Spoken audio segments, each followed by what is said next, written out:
Genesis chapter 35. Jacob returns to Bethel.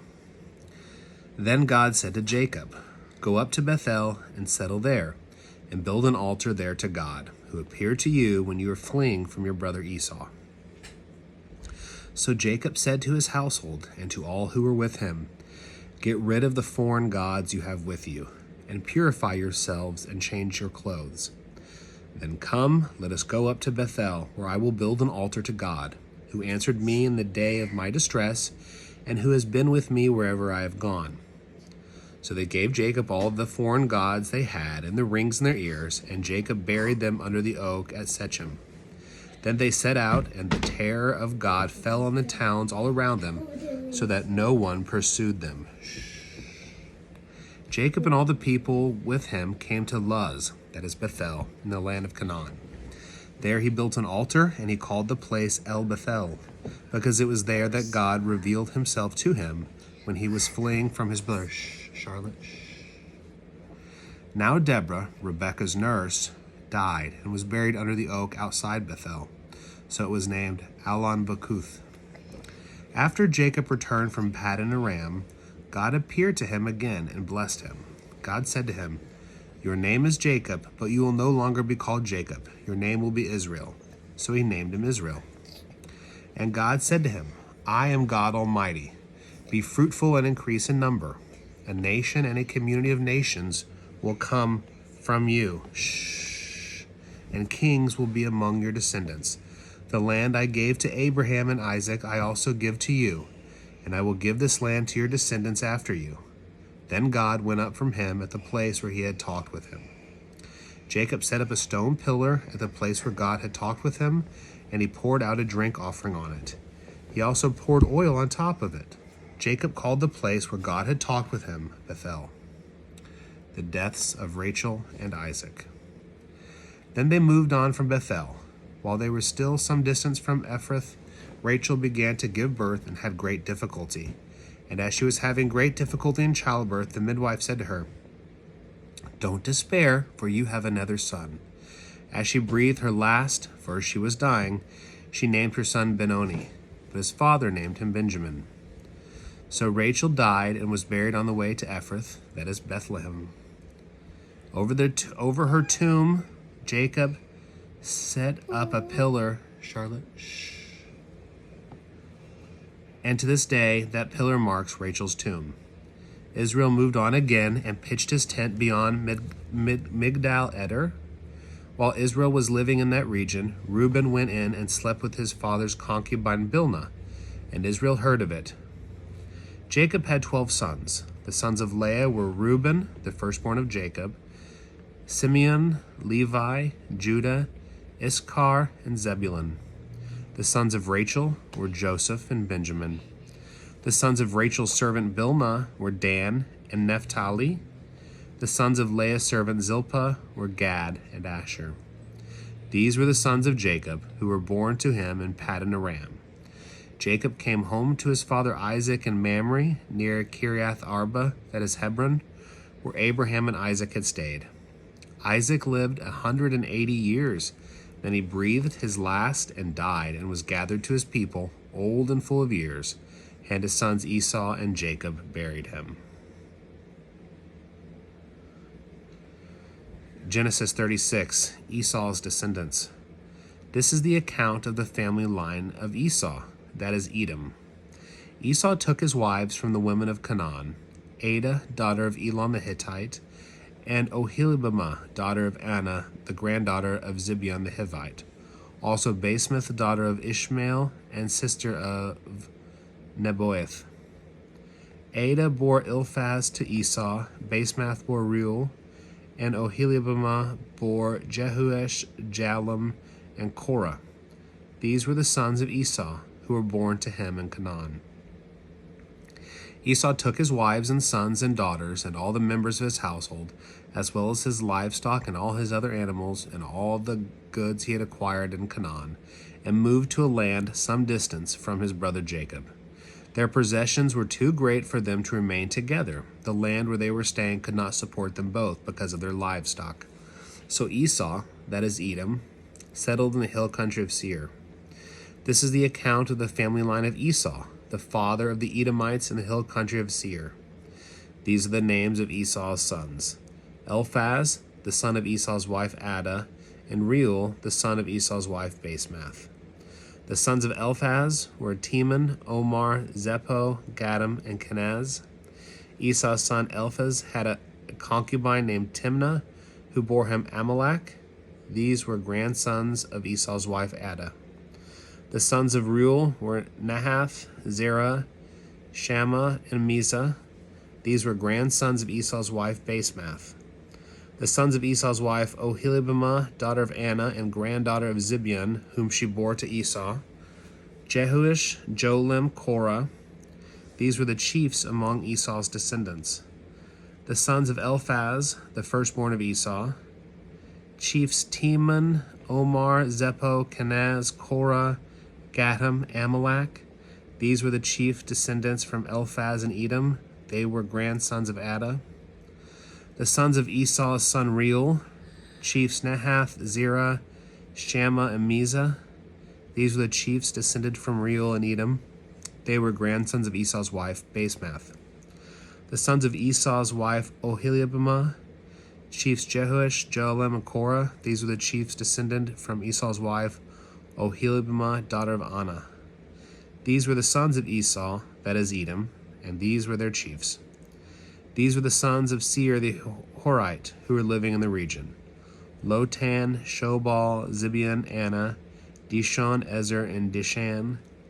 These sons of Seir and Edom were Horite chiefs. The sons of Lotan were Hori, Homam.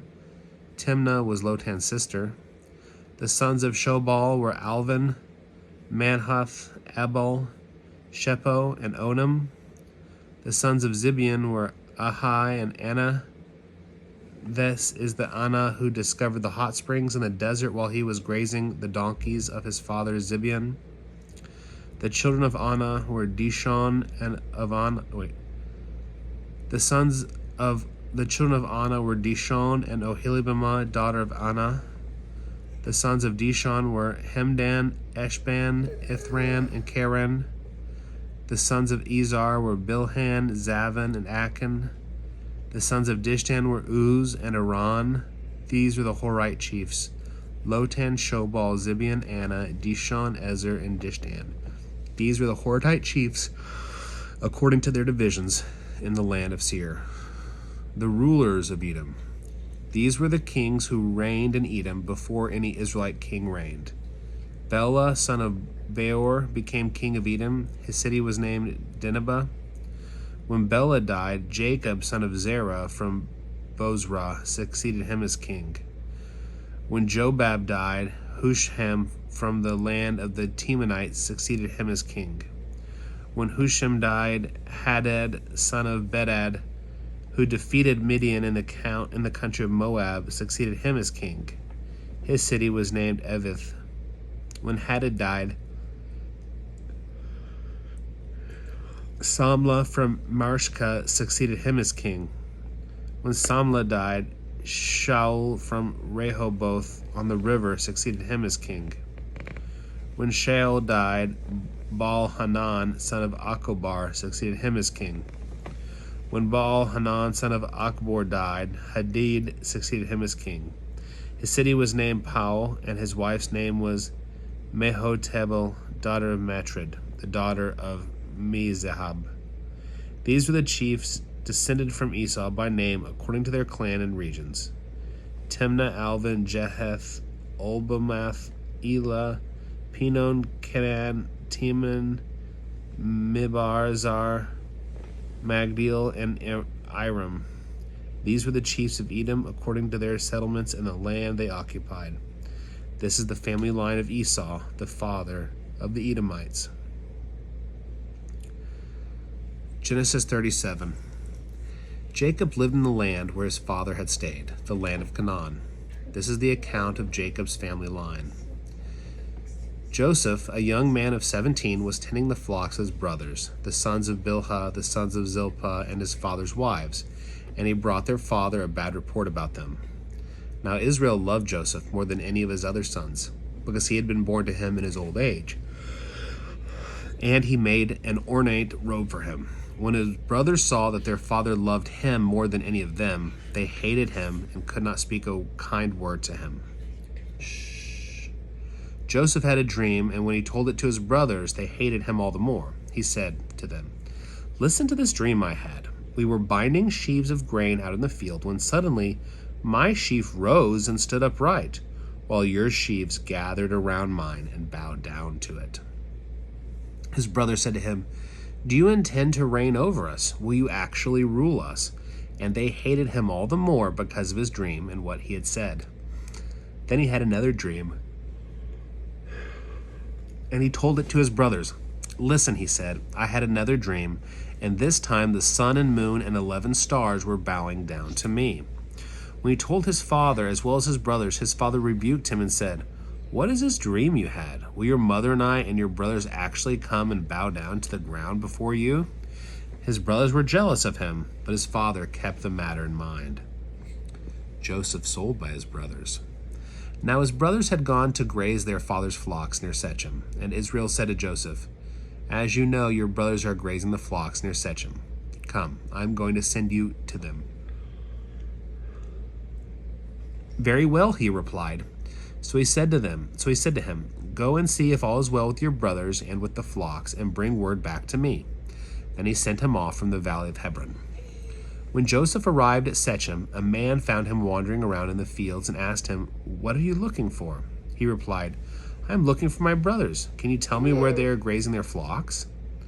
"They have moved on from here," the man answered. "I heard them say, 'Let's go to Dothan.'" So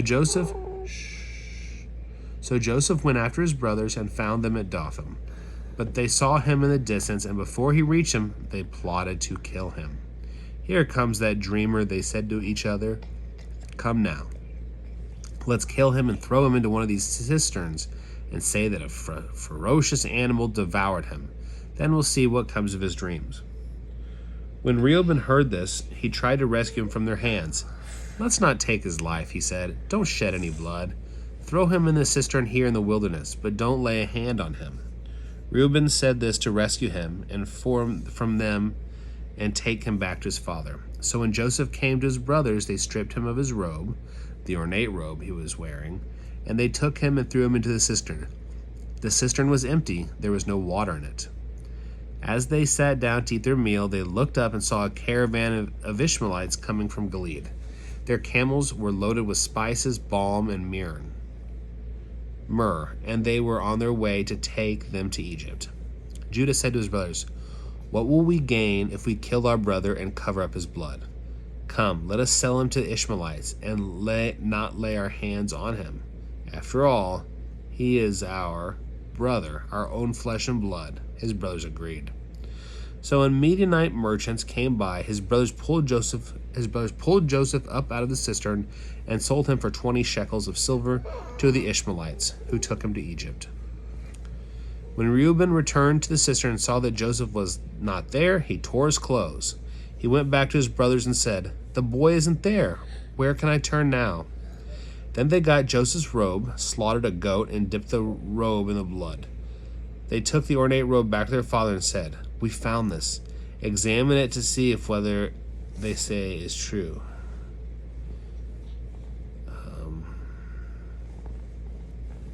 Let's see whether your son's robe. He recognized it and said, "It is my son's robe. Some ferocious animal has devoured him. Joseph has surely been torn to pieces." Then Jacob tore his clothes, put on sackcloth, and mourned for his son many days. All his sons and daughters came to comfort him, but he refused to be comforted. "No," he said, "I will continue to mourn until I join my son in the grave." So his father wept for him. Meanwhile, the Midianites sold Joseph in Egypt to Potiphar, one of Pharaoh's officials, the captain of the guard.